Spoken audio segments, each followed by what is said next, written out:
कांता बहन की दो बहुएं थी, बड़ी कल्पना और छोटी प्रिया। कल्पना का जैसा नाम वैसा ही काम। सारा दिन कल्पनाओं में रहती, ना कोई काम करती न कोई धाम। अरे कल्पना बहू, जरा अच्छी सी चटनी पीस दे, आज कुछ मजेदार खाने का मन है।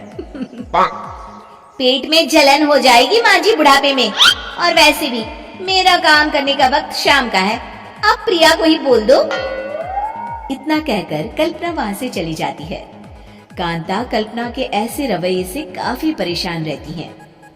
मैं बना देती हूँ माँ चटनी, ऐसा बोलकर प्रिया माँ को चटनी बनाकर प्लेट में खाने को देती है कि तभी वहाँ कल्पना आ जाती है। अरे वाह चटनी, जरा चख कर तो देखो, बड़े दिन हो गए। अरे नहीं बहू, तू तो रहने ही दे चटनी खाना, पेट में जलन हो जाएगी।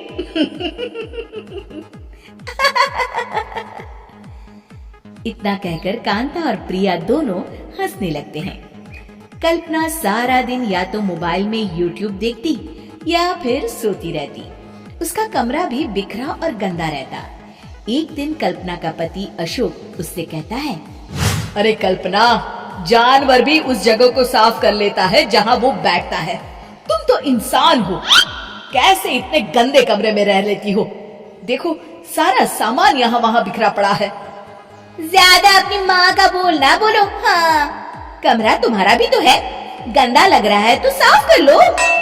पता नहीं तुम्हारे साथ मैं कैसे जिंदगी बिताऊंगा। इतना कहकर अशोक वहाँ से चला जाता है। कल्पना बस खाना खाने कमरे से बाहर आती और फिर से कमरे में चली जाती। इससे कांता बहन काफी परेशान रहती।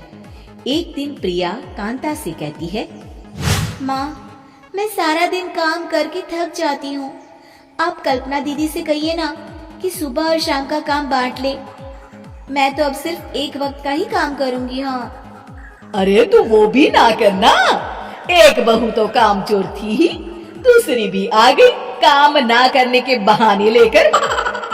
तभी वहाँ प्रिया का पति रमेश आ जाता है। माँ, मैं देख रहा हूँ भाभी कोई काम नहीं करती, प्रिया सारा दिन घर और रसोई का काम करती है, अब कुछ करो ना माँ। कांता मन में कुछ सोचती है और कल्पना के पास जाती है। कल्पना फोन पर मेकअप करना देख रही होती है। कल्पना, तुम सारा दिन बस मोबाइल देखती हो, घर का कोई काम भी कर लिया करो। प्रिया सारा दिन काम करके थक जाती है, आज से मैंने फैसला किया है, एक वक्त का काम तुम करोगी, सुबह का खाना तुम बनाओगी और रात का प्रिया। आप लोगों ने काम को हब्बा बना रखा है। अरे पता नहीं थोड़ा सा ज्यादा काम करने में आप लोग घबरा क्यों जाते हैं। और हाँ, बहुत ज्यादा प्रिया की तारीफ मत करिए मेरे सामने, बड़ी बहू तो मैं ही रहूंगी।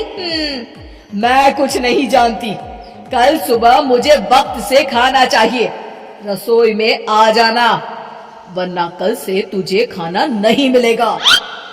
अगली सुबह कल्पना रसोई में नहीं आती है। वो देर से सोकर उठती है और बाहर आकर कहती है, अरे भूख लगी है, आज खाने में क्या है? इतनी देर हो गई, आज किसी ने मुझे उठाया भी नहीं, पता नहीं कहाँ है सब। कल्पना को घर में कोई नहीं दिखता। वो रसोई की तरफ जाती है जहाँ बड़ा सा ताला लगा होता है। अरे रसोई में ताला! ओ, मैं तो भूल ही गई थी, माँ ने आज से सुबह का खाना मुझे बनाने को कहा था। हे भगवान, इतने लोगों का खाना बनाना क्या आसान है? तभी घर के सारे सदस्य बाहर से वापस आते हैं। वाह माँ जी, मजा आ गया छोले भटूरे खाकर। मेरे मुंह में तो अभी भी स्वाद आ रहा है। अरे कल्पना, तेरे भरोसे रहते तो हम तो भूखे ही रह जाते। कल्पना को बहुत गुस्सा आ जाता है।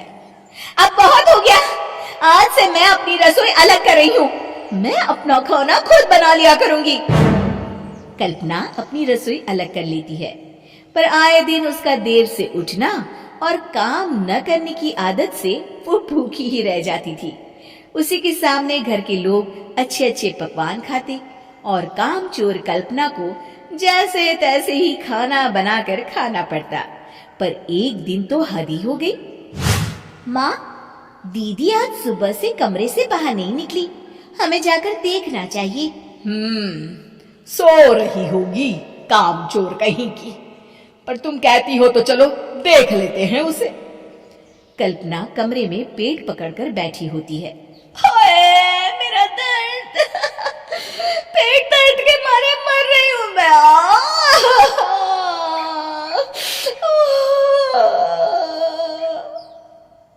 अरे दीदी क्या हुआ? पेट में दर्द क्यों हो रहा है?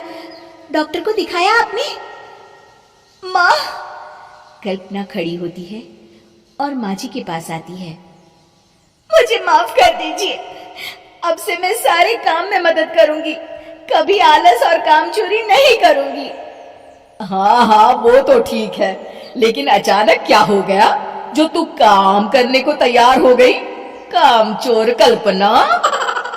माँ, लगातार बासी और उल्टा पुल्टा खाना खाने के कारण मेरे पेट में इन्फेक्शन हो गया है।